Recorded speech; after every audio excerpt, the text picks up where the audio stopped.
Paris plaster की मूर्ति और संगमरमर के चूरे से बनी हुई मूर्ति, उसकी बजाय गैया के गोबर से बनी हुई मूर्ति, मिट्टी की बनी हुई मूर्ति का उपयोग करो, ताकि विसर्जन के दौरान वो जल में जाते ही तुरंत पानी में मिल जाए।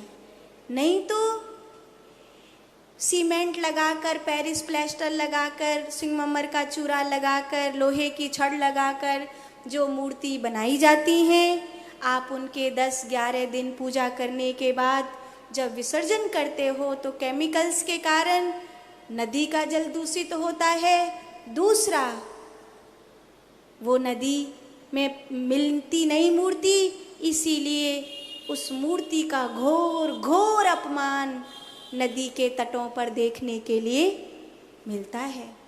कई लोग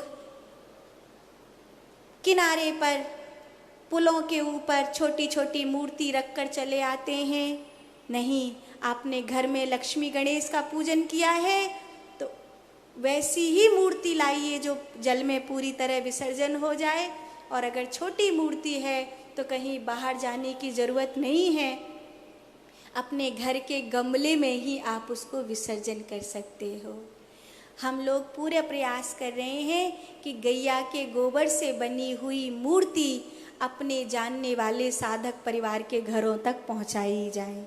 पूरा प्रयास है और इसके लिए तैयारी पूरी हो गई है, मशीनें आ गई हैं। गैया के गोबर से दीवले बहुत सारे बनने लगे हैं। 5 लाख दिए अभी हमने देव दीपावली पर अपनी यमुना मैया के तट पर जलाए थे। प्रशासन का भी उसमें साथ और सहयोग मिला था।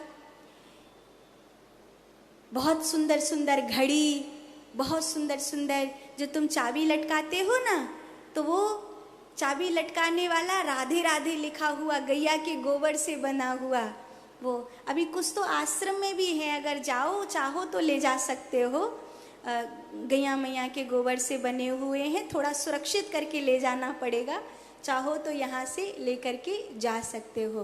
पर मेरी प्रार्थना है, गैया मैया के गोबर से बनी हुई मूर्ति जिस दिन बड़े बड़े पंडालों में पूजा होगी, उस दिन पूजा का वास्तविक भाव जनता को प्राप्त होगा,